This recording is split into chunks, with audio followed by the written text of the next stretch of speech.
procurare e moderare, baronessa tirannia, chi si no, provvida mia, torra de sape in terra, declarata e già guerra.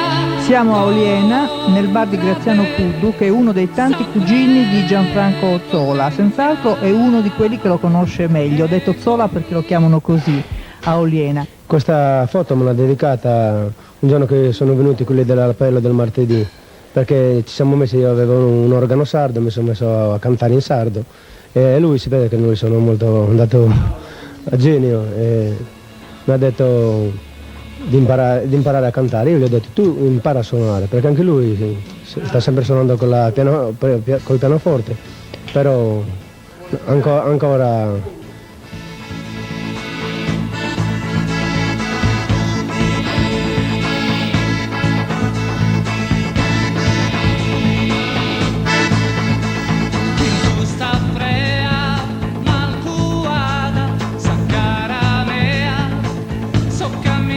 Lei ha inventato anche un panino per Gianfranco che si chiama Gol con Zola.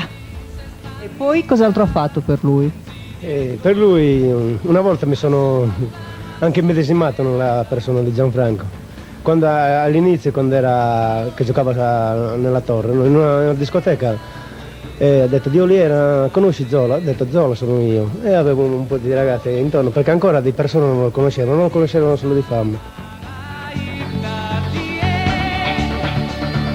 Senta, lui ha cominciato a giocare da piccolissimo, lo interessava fin da bambino il pallone, magari più delle ragazzine? Sì, no, le ragazzine non era il suo forte, il forte era proprio il pallone e neanche lo studio, il più era sempre il pallone, da piccolo era una mania, lui stava sempre ogni mezzogiorno qui, quando magari le altre persone stavano riposando, lui si batteva sempre il pallone al muro, boom boom, tutto.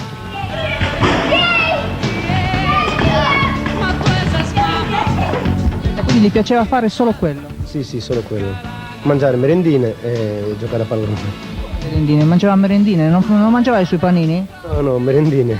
Perché... di quelle già pronte? Babbo aveva paura di lasciarlo qualche volta dietro al banco perché si sbranava tutto.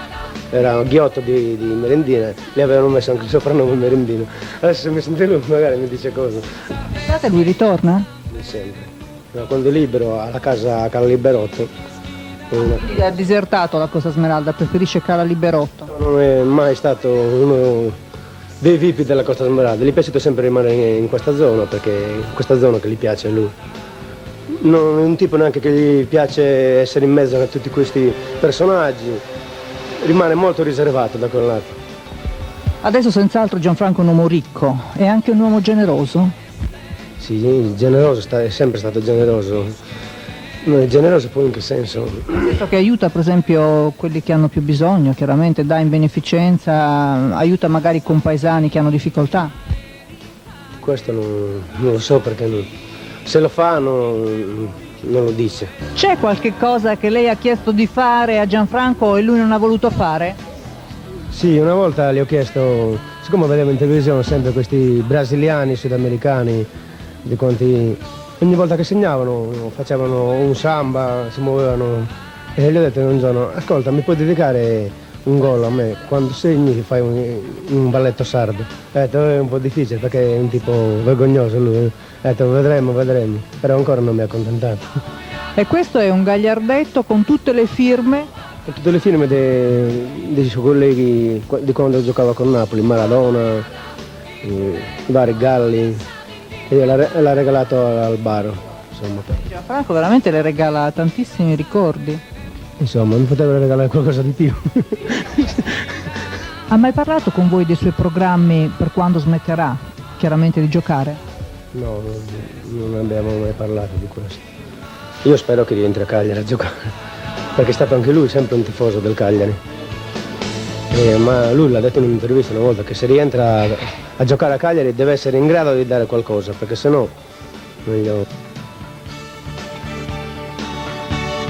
Il sindaco di Oliena, un concittadino veramente illustre, Gianfranco Zola. Ecco, quanto importante è stato per voi avere Gianfranco Zola?